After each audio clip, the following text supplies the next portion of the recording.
Hey guys, it's Jules coming to you from New Hampshire. Um, it's about 6:30 in the morning, and I'm just sitting on my deck watching the birds, and it's a little chilly out. Fall is definitely around the corner. So today I'm going to talk about my journey and what got me on the road to DBS. As you may have seen in some of my other videos, I just kind of hit rock bottom. What really kicked it off was being in the ER and being treated like a drug addict.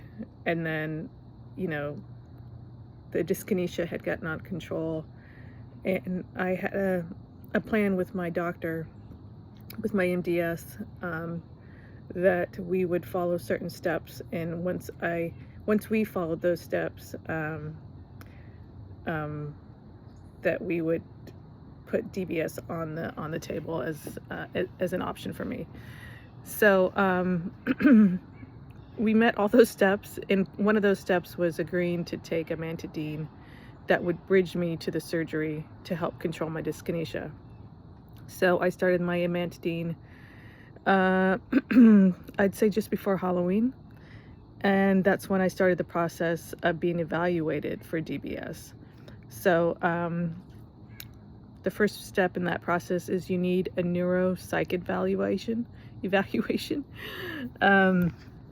which is a 3 to 4 hour psych evaluation that includes you and your partner or your spouse or your caregiver.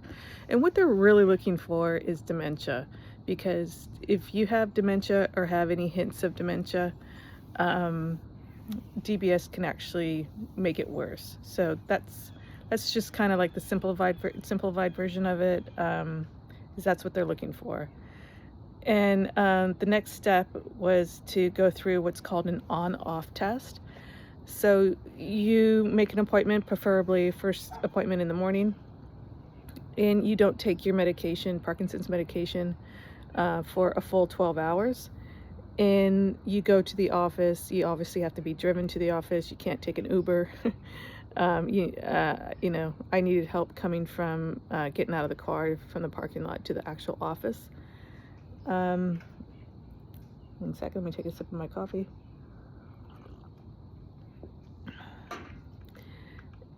And then they do a number of tests. They do the finger test, they do the walking test, they do tests, and they give you a rating. I think it was like 1 through 4. I can't remember. Actually, I have to go back and look. So they give you a rating, and they do all these tests with your hands and your feet, and then they have you take your medication, and they let the medication kick in, and then they do the same tests over again and give you a new score. And then they put it in the magic computer, and out spits out I'm just imagining like a cartoon spitting out like a little ticket. It's not like that at all. But a percentage is computed, and based on that percentage, my percentage was 45%. That by having DBS surgery, my improvements would improve 45% with the surgery. In my mind, I thought that was like, oh my God, I would take 25%. And each doctor or each medical group, and what I found out is there isn't a standard percentage, but the minimum threshold for my MDS was 20%. So I obviously met that minimum requirement. And then after that, then next comes the meeting with the neurosurgeon. And you have the option to talk to multiple neurosurgeon. You don't have to go with the one that your MDS refers you to. I actually ended up going with the one that my MDS referred me to after talking to a couple, just because he specialized in asleep DBS, and that's what I was looking for. And I'll talk about the reasons behind that in a different video. So from the start of the evaluation process to my actual surgery was about 5 to 6 months.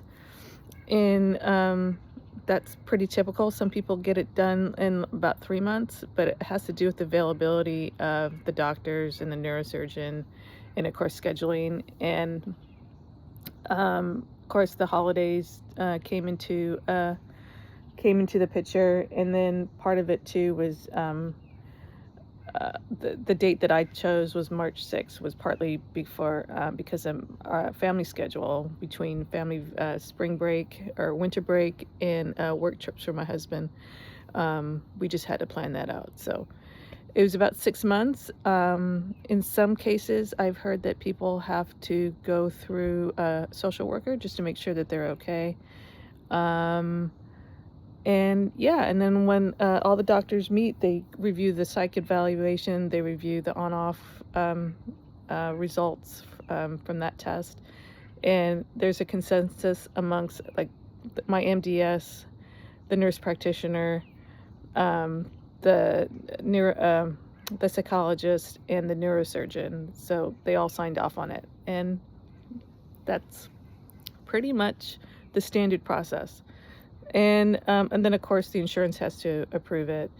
My out-of-pocket for me was $3,500, and I had mine in Q1, so I hit my out-of-pocket maximum. So you know what that means? Everything for the rest of the year is free.